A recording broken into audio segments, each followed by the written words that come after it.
para você que acompanha o nosso programa Cultura com Ana. Mais uma vez eu me desloco para fazer este vídeo e saio de casa usando máscaras.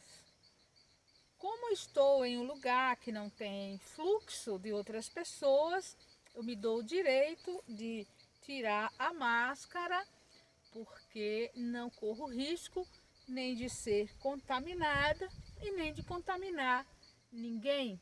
Máscara é um instrumento importante de estar sempre à mão quando nós precisamos sair de casa durante esse período da pandemia do coronavírus. Mas voltando a falar em cultura, o nosso programa de hoje, ele vai fazer uma abordagem sobre a importância da identidade originária na culinária, nos hábitos, na nossa cultura, enfim. Nós temos hoje aqui um roçado de macaxeira.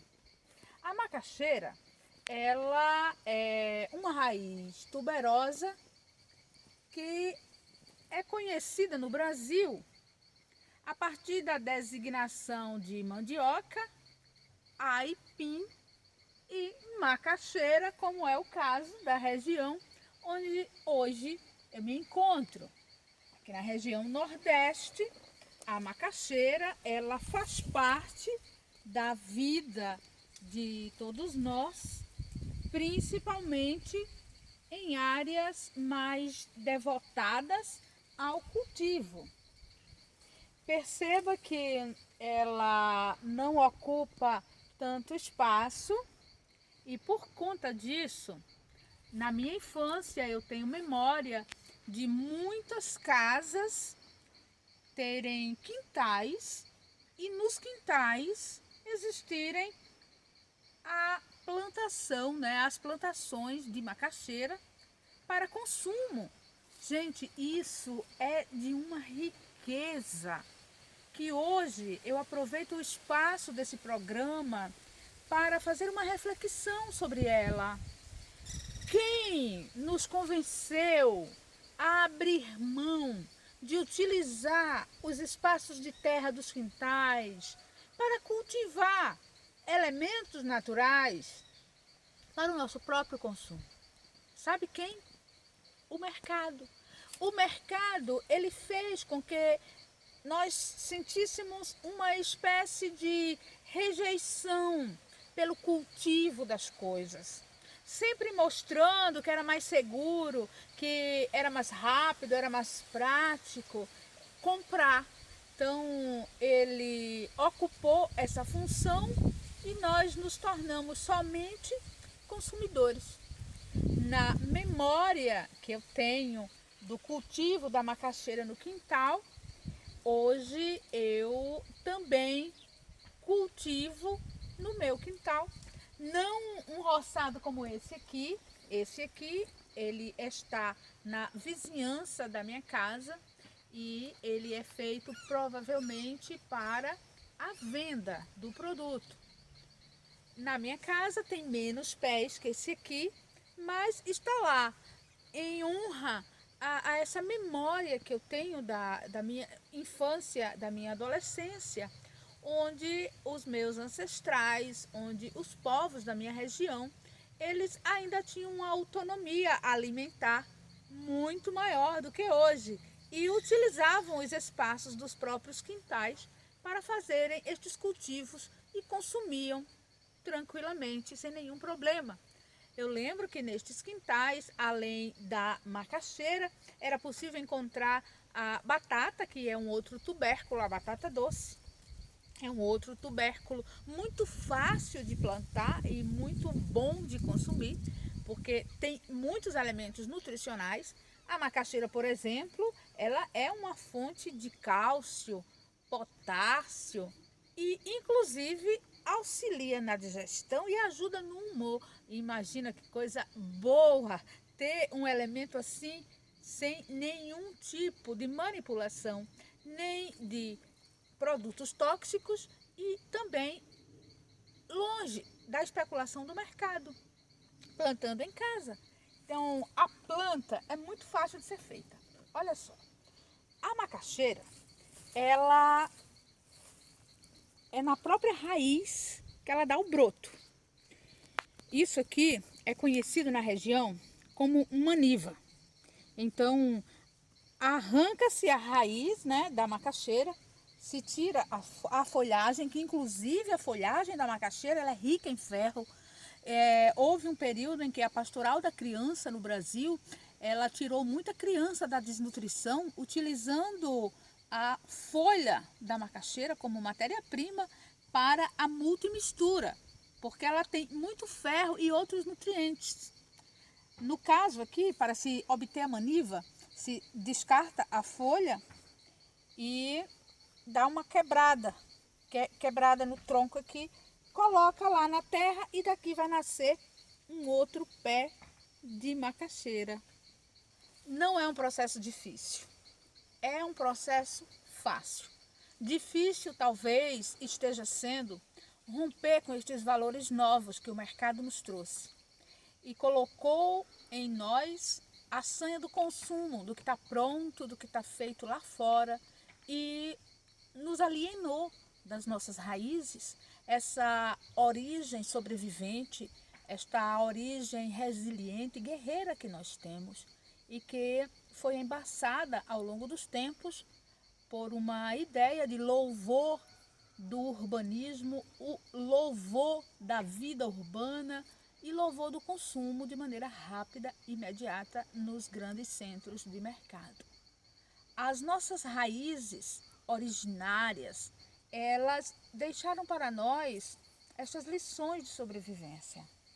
Descobriram como manusear, como manipular.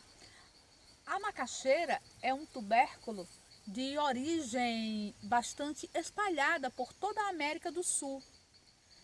Numa viagem que fizemos para a Bolívia, um outro país da nossa linda América, nós encontramos lá a macaxeira. Ela tem o nome de iuca. E cá para nós não tem essa mesma facilidade de cozimento que nossa terra ela proporciona. Porque existem também as influências do terreno, do território, do tipo de lugar onde é plantado.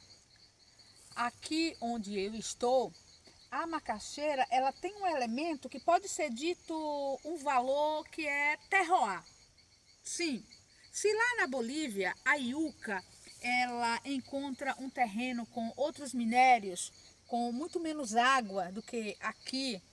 Aqui nessa região é uma região de várzea, é uma região onde o que se desenvolve na terra consegue ter um sabor próprio, um gosto muito particular, ou seja, é o valor terroir da macaxeira que sai dessa região. Ela abre rapidinho quando cozinha e cozida nos traz muitos nutrientes. Mas ela também pode ser utilizada para muitas coisas. A culinária, ela utiliza a macaxeira de muitos modos. Na minha casa, por exemplo, o purê de macaxeira, ele é algo muito bem recebido. Mas, a partir dela, pode ser feito a goma da tapioca, pode ser feito a massa puba, que faz um bolo maravilhoso.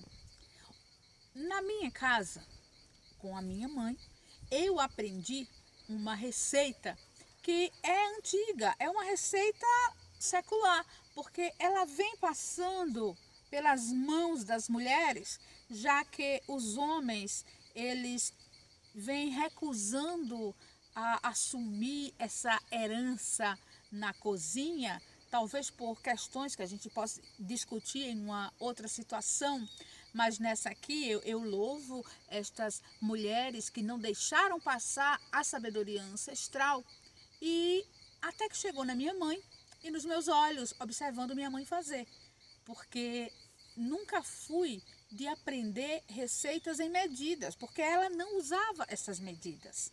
Por exemplo, o bolo que neste programa estamos mostrando a vocês, ele não contou com o peso da macaxeira. Por quê? Porque ela foi colhida ali, naquele lugar. Então, não dispunha de uma balança para dizer 1 quilo, 2 quilos. Porém, pela quantidade, foi em média 2 quilos de macaxeira. O processo utilizado com um ralo rústico, daqueles mais amolados, para fazer a raladura e conseguir a massa da macaxeira para fazer o bolo, é um processo que vem meio que no olho. O resultado desse trabalho, ele não foi quantificado em peso. Até porque o nosso objetivo é mesmo resgatar essa memória que vem do cultivo, que vem da cultura, que vai para a culinária e que é passada de geração a geração. A maneira de fazer também é muito interessante, porque é uma maneira fidedigna aos nossos ancestrais, indígenas, negros, aqueles que nos mestiçaram lá atrás. E nós chegamos aqui com a herança de sabedoria, com a herança de cultura, de resistência, de produção e também de sabor que eles descobriram. Então, nesse bolo, um coco, ele é raspadinho em casa e é separadinho do lado. Aquela massa molhadinha que resulta da macaxeira depois da ralação, da polpa, ela aguarda. E a mistura é toda feita à mão. Por quê? Justamente porque aquela goma pastosa que resulta, ela é muito densa. Então, a mão, ela entra ali e mistura o ingrediente, mistura o açúcar. Claro que nós temos que fazer uma higienização perfeita das mãos, mas lembra que é um produto feito geralmente para consumir em casa. Então, é a mesma mão que faz os outros alimentos que está fazendo esse também. A mistura do açúcar, ela é feita meio que amassando. Aí depois vem os outros ingredientes, vem a manteiga, vem os ovos. E depois desse amasso, vem o coco. O coco, ele vai transformar aquilo ali numa espécie de cocada com macaxeira, numa espécie de brasileira. É um bolo sui generis, é um bolo de macaxeira. Esse é o bolo de macaxeira que eu aprendi a fazer, vendo minha mãe fazer, que eu experimentei o sabor. E durante as andanças pelo Brasil, onde eu encontro o bolo de macaxeira, eu tenho uma receptividade para experimentar. E confesso, nunca encontrei um sabor igual a este bolo que nós fazemos aqui com a mão, literalmente, na massa.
revisitar o passado por esse caminho de memória, cheio de sabores, de cheiros, de gostos e de textura, me fez querer dividir com você a delícia de fazer este bolo caseiro, artesanal, cheio de significados, cheio de simbologias.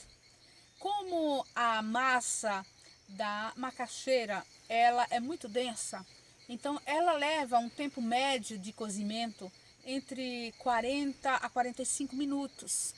Depois disso, tira-se o bolo do forno e deixa esfriar.